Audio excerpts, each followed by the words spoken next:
Thank you Shweta. Anjanakshi जो कि कर्नाटका से हैं, मंच पर उन्हें आमंत्रण है कि वे भी कुछ कहें, अपने उद्गार व्यक्त करें।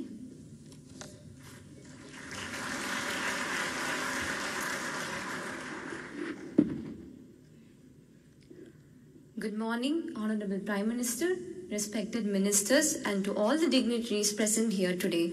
I, Anjanakshi, stand before you to talk on the topic connecting India geographically, economically, and culturally.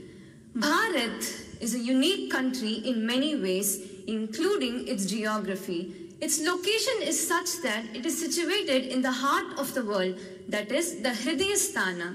Hridayam can be split as Hra plus Da plus Yam.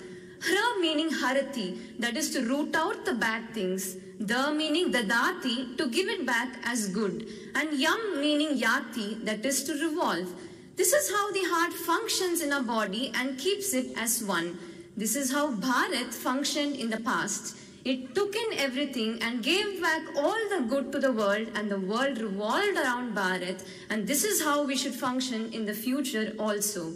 Bharat is a country that is already geographically connected, and we can make this connection stronger by laying down roads and connecting the various ports through programs like Sagarmala and the Golden Quadrilateral. And also, the population could be more connected by assuring the population that wherever you go in this part of the country, you will have equal access to all the facilities and still be treated as the children of this country. The population, what an amazing and dynamic population Bharat has. Any country with good population will be empowered with a good human resource. That is why the population of our country is the pride of our nation, and that is why the population should be cultured. What is culture? Culture or Sanskriti is something that is born from within, which is why it has got to do nothing with caste, creed or religion. Which is why we need more policies like the 10% reservation, which is not on the basis of majority, minority or cultural beliefs, but just on the basis of common needs of the people that brings us together as one.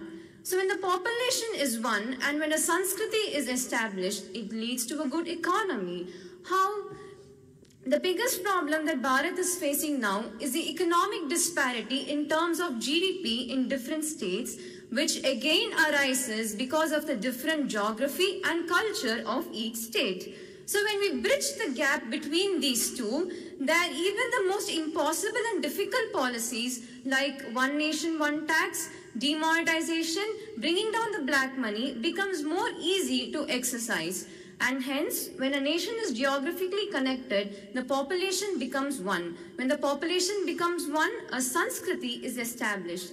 With a good Sanskriti, we have a common code of conduct. With a common code of conduct, it becomes easier for the government to govern, leading to an equal empowerment of all the states, thereby leading to the equal empowerment of the nation.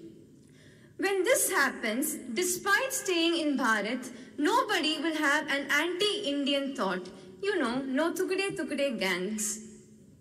And so, you might ask me whether is this a possible idea in today's world, and I would very proudly say yes. And the best example that I can give to you is this very program, the National Youth Parliament Festival.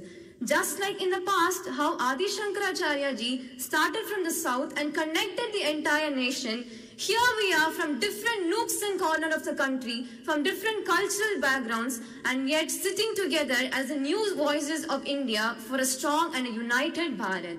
My dear brothers and sisters, the world is looking at Bharat like it had never looked at us before. Do you know why? क्योंकि ये नया India है, ये कहीं घुसेगा भी और मारेगा भी. Wherever we go, may it be in any fields, economy, technology, terrorism, wherever we go, India will strike so hard that the world will not forget us anytime soon. So I call upon all of you to connect Bharat, to be a part of a stronger and a united Bharat. And as the late Atal Bihari Vajpayee ji said, our aims may be